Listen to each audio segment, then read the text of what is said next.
Supaya saya semangat bikin konten ini tolong dibantu subscribe, like, dan terima kasih atas dukungannya teman. Assalamualaikum teman-teman. Semoga panjang umur, mudah rizki dan sehat selalu teman. Mari kita mulai cerita sebelumnya. Judul cerita pernikahan dadakan dengan CEO. Bab 238-243. Sepasang burung phoenix, satu cowok, satu cewek. Olivia pergi ke rak tempat dia menyimpan karyanya dan mengambil sebuah kotak yang sangat indah. Dia menaruh kotak itu di depan Amelia dan berkata, "Di dalam sini." Amelia membuka kotak itu dan mengambil sepasang burung phoenix yang sudah jadi. Wah, kayak hidup. Ya, Liv, ini bagus banget. Harganya berapa? Aku mau beli.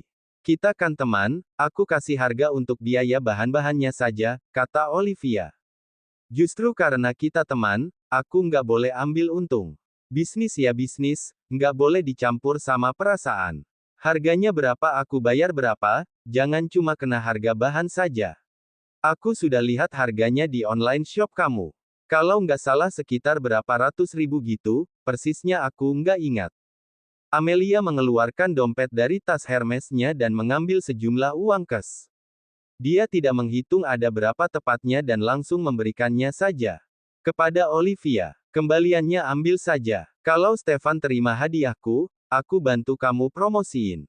Aku jamin penjualan kamu bakal meningkat puluhan kali lipat.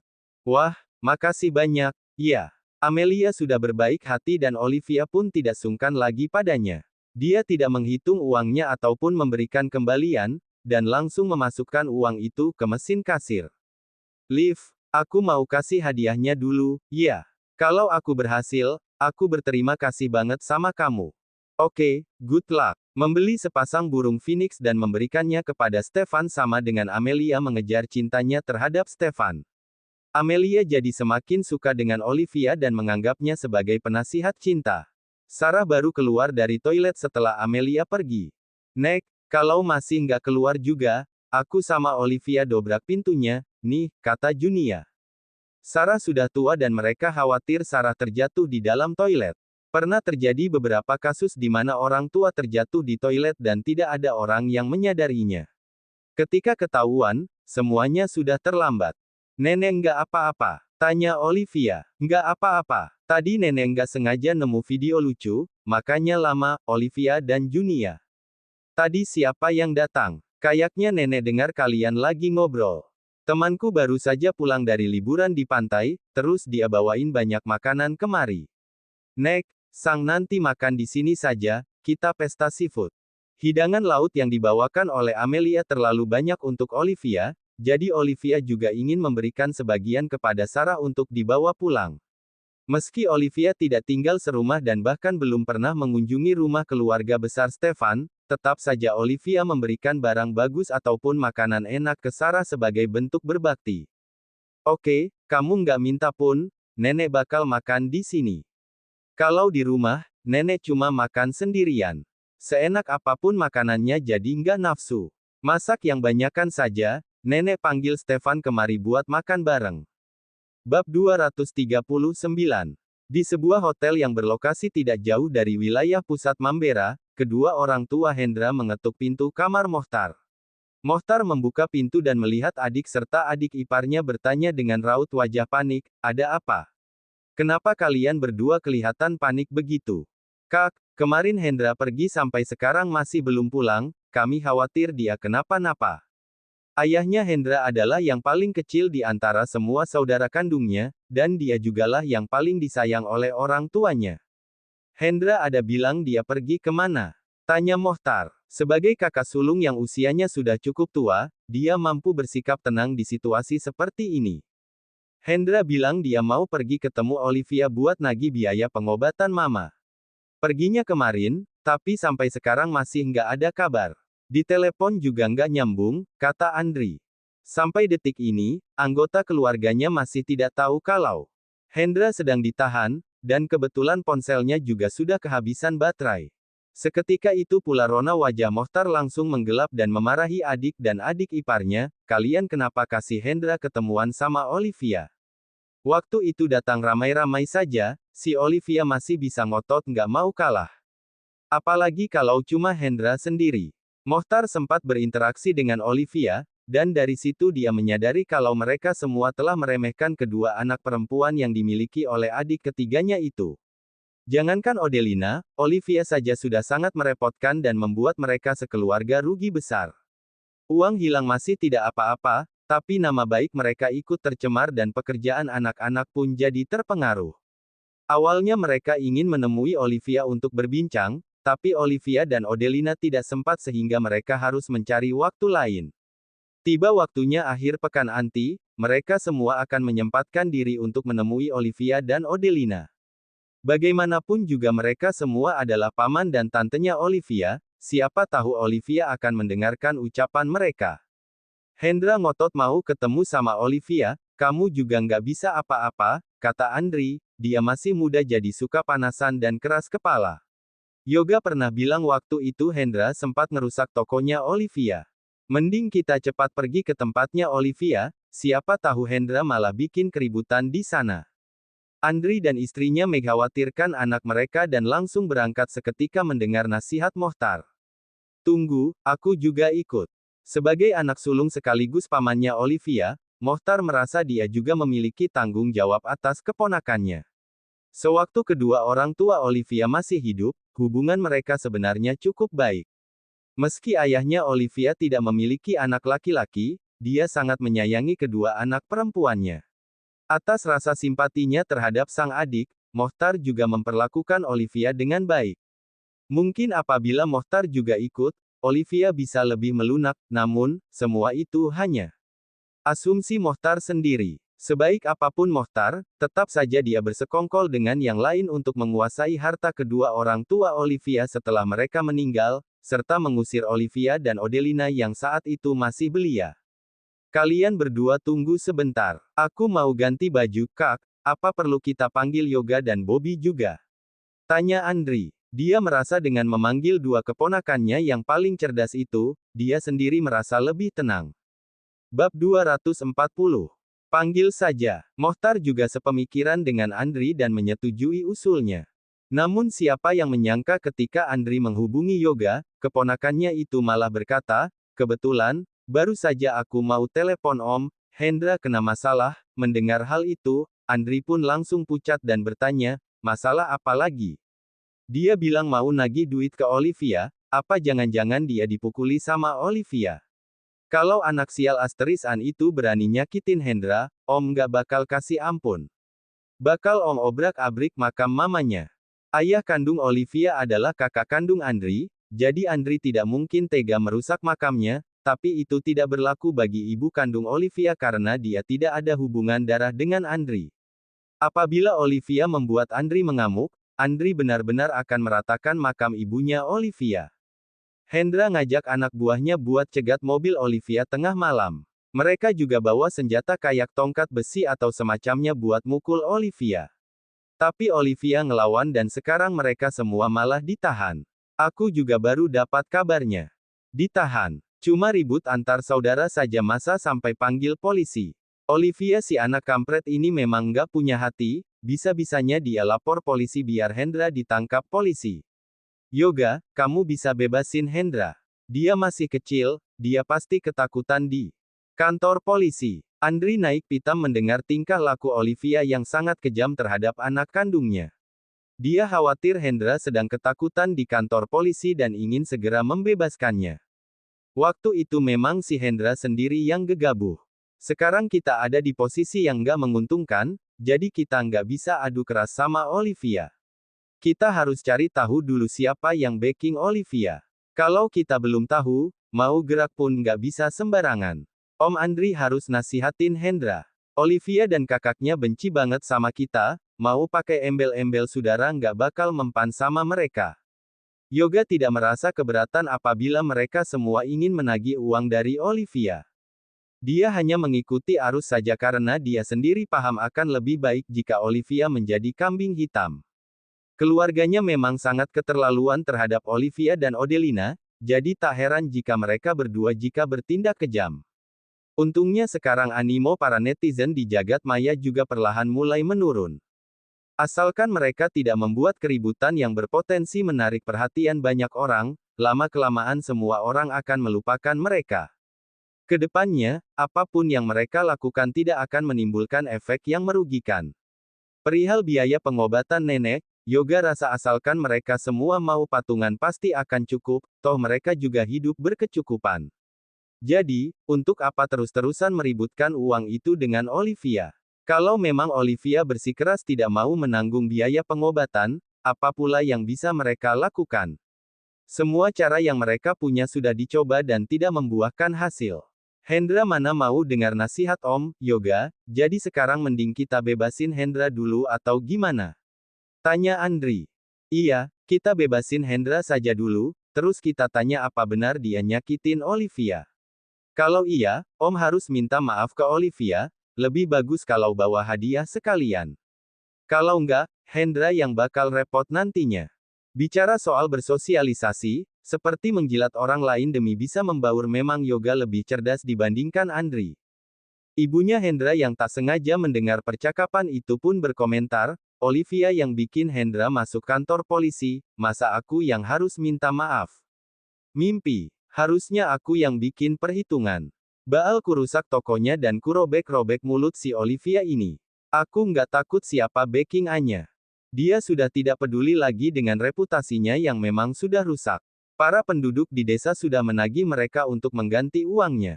Berdasarkan sepengetahuan ibunya Hendra, para penduduk desa mengatakan kalau mereka tidak punya hati karena melihat mertuanya masuk rumah sakit.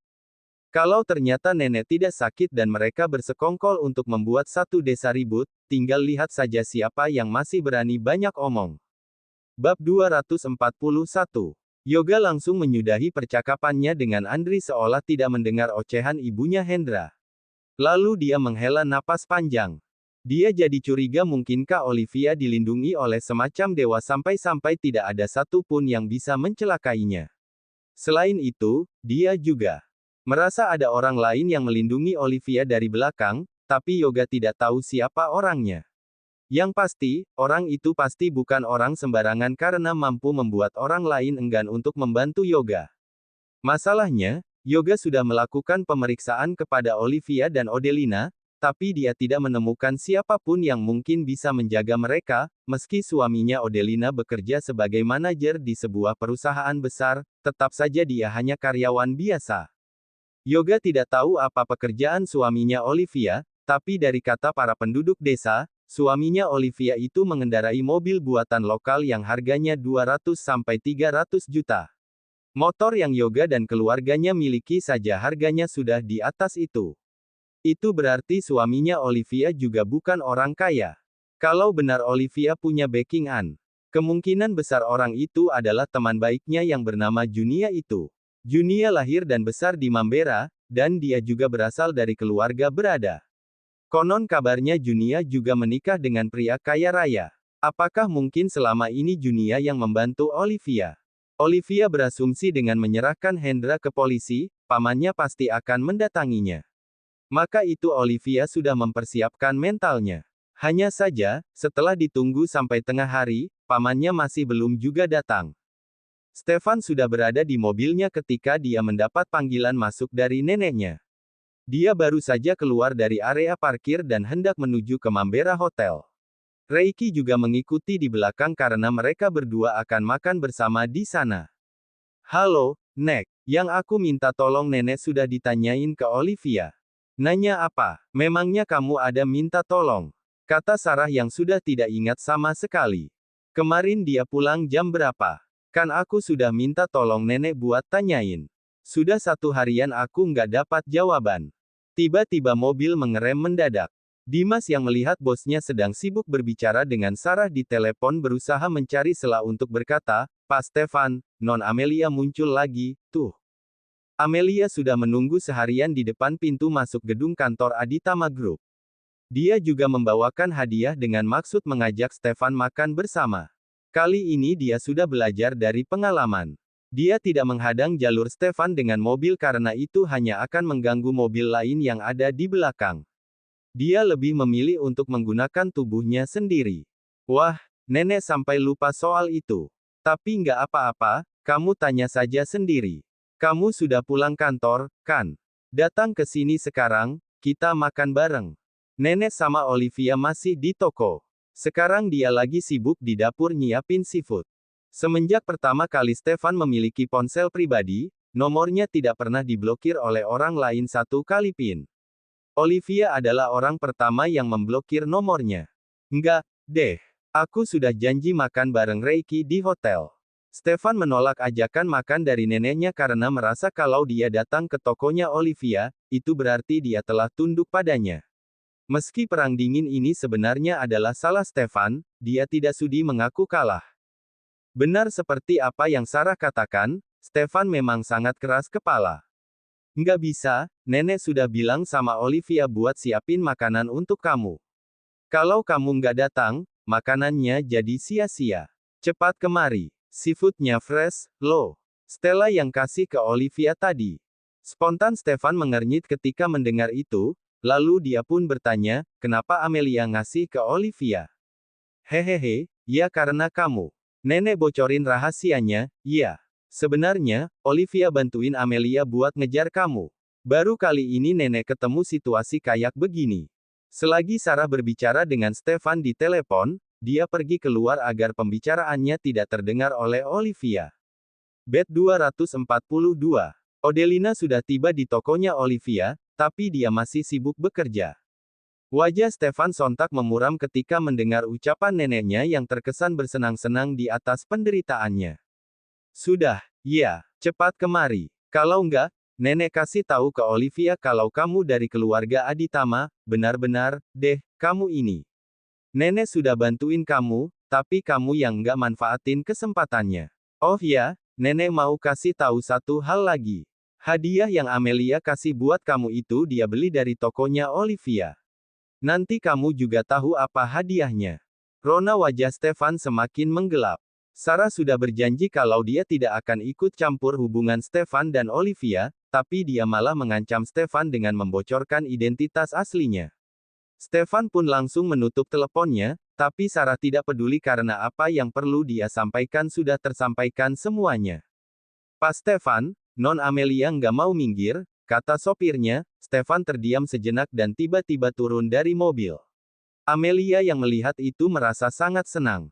Dia segera mengeluarkan kotak hadiah berisi 2 ekor burung phoenix yang tadi dia beli di tokonya Olivia.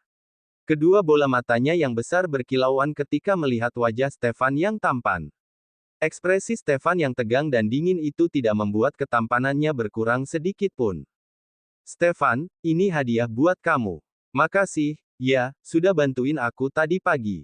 Aku nggak suka berutang budi, jadi aku mau traktir kamu makan. Kamu ada waktu? Tanya Amelia dengan kedua tangan memegang kotak hadiah, berharap Stefan akan menerimanya. Dalam hati Amelia berpikir, ternyata taktik yang diajarkan oleh Olivia ampuh juga. Semenjak menggunakan taktik yang diajarkan olehnya, Stefan selalu turun dari mobil untuk menghadapinya. Di situ Stefan hanya diam saja menatap kotak hadiah tersebut. Neneknya bilang kalau hadiah itu dibeli dari tokonya Olivia, jadi barang yang ada di dalam kotak sudah pasti karya buatan Olivia juga. Patung kucing Olivia berikan kepada Stefan pada akhirnya dihadiahkan kepada Amelia. Karena Stefan marah, Olivia berjanji membuatkan sebuah patung naga emas sebagai pengganti, sekaligus patung kucing baru, tapi sampai sekarang Stefan masih belum menerima barangnya. Apakah barang itu lagi-lagi diberikan kepada Amelia? Dengan pertanyaan itu di benaknya, Stefan mengambil kotak itu dan membukanya langsung di depan Amelia. Dan enar saja, di dalamnya terdapat patung 2 ekor burung phoenix.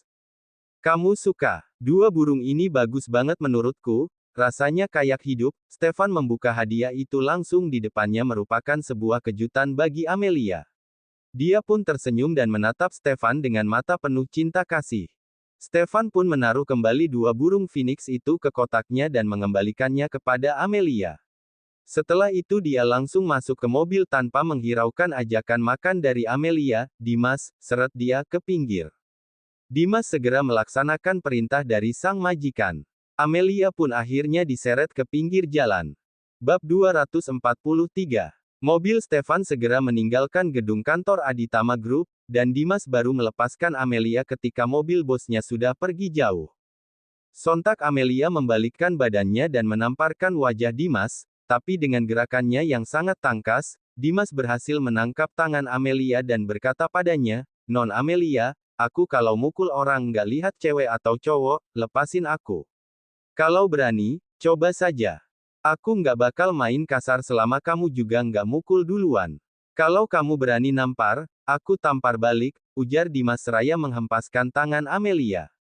Dimas memang seorang pengawal, tapi bukan berarti dia derajatnya lebih rendah. Stefan saja memperlakukan Dimas selayaknya saudara sendiri. Kalau Amelia berani menggunakan privilegenya untuk memperlakukan orang lain dengan tidak pantas, Dimas tidak akan segan padanya. Amelia dibuat syok oleh sikap Dimas yang keras. Dia tidak bisa bela diri seperti Olivia, dan selama ini dia hanya menggunakan privilegenya sebagai anak orang kaya untuk berbuat sesuka hati di Mambera. Amelia bisa terus bersikap layaknya anak manja seperti ini hanya karena dia belum bertemu dengan wanita lain yang lebih kaya darinya. "Jangan ganggu Pak Stefan lagi. Dia nggak suka sama kamu," kata Dimas. Seusai berkata demikian, Dimas kembali ke mobil pengawal yang sudah menunggunya di belakang. Amelia marah sampai wajahnya merah padam dan mencaci maki Dimas yang sudah berada cukup jauh darinya. "Kamu pikir kamu itu siapa berani ngomong kayak begitu? Kamu nggak tahu aku ini siapa?" Satpam yang sedang berjaga di posnya dalam hati berkata ketika mendengar teriakan Amelia. "Justru karena dia tahu kamu siapa, makanya dia bisa begitu. Amelia adalah adik kandung dari CEO Sanjaya Group yang sekarang. Dia sangat disayang oleh keluarganya dan tampangnya juga sangat cantik, tapi sayangnya semua itu tidak berguna karena mereka memang tidak cocok dengan orang-orang dari Aditama Group, jadi untuk apa juga Dimas harus bersikap baik kepada Amelia?" Stefan tidak mungkin menerima cintanya Amelia. Tidak ada seorang pun yang takut telah menyinggung perasaannya Amelia. Mobil yang dinaiki oleh Stefan berhenti karena kena lampu merah. Stefan meraih ponselnya dan menghubungi Reiki. "Kamu tinggal turunin kaca terus teriak saja, aku bisa dengar, kok," kata Reiki sambil tertawa di telepon. "Reiki, acaranya dibatalin dulu. Kamu ke hotel saja sendiri." "Kenapa? Aku harus menemani nenekku. Barusan dia telepon minta aku samperin dia." Stefan tidak bilang kalau dia pergi ke tokonya Olivia demi menjaga kehormatannya. "Aku nggak masalah temani nenek kamu makan bareng. Aku yakin dia nggak bakal marah cuma gara-gara aku datang tanpa diundang, kan? Sarah cukup baik kepada orang-orang yang lebih muda darinya, apalagi kepada orang-orang yang banting tulang demi Aditama Group sekaligus teman baik cucunya. Sarah sudah menganggap Reiki seperti cucunya sendiri. Jangan hari ini." "Oh, Reiki sudah bisa menebak apa alasannya. Okelah kalau begitu. Aku ke hotel sendiri saja." Setelah menjelaskan situasinya kepada Reiki, Stefan menyuruh sopirnya untuk mengantar dia ke Lotus Residence. Dia tinggal pisah rumah dengan Olivia karena sedang bertengkar. Mobil yang dia gunakan khusus untuk mengibuli Olivia masih terparkir di Lotus Residence, jadi dia harus ke sana untuk mengambil mobilnya. 10 menit kemudian, Stefan yang sudah tiba di Lotus Residence langsung mengemudikan mobilnya itu ke SMP Negeri Kota Mambera. Setibanya di toko milik Olivia, anak-anak sekolah yang baru saja bubar satu persatu pulang dijemput oleh keluarga mereka.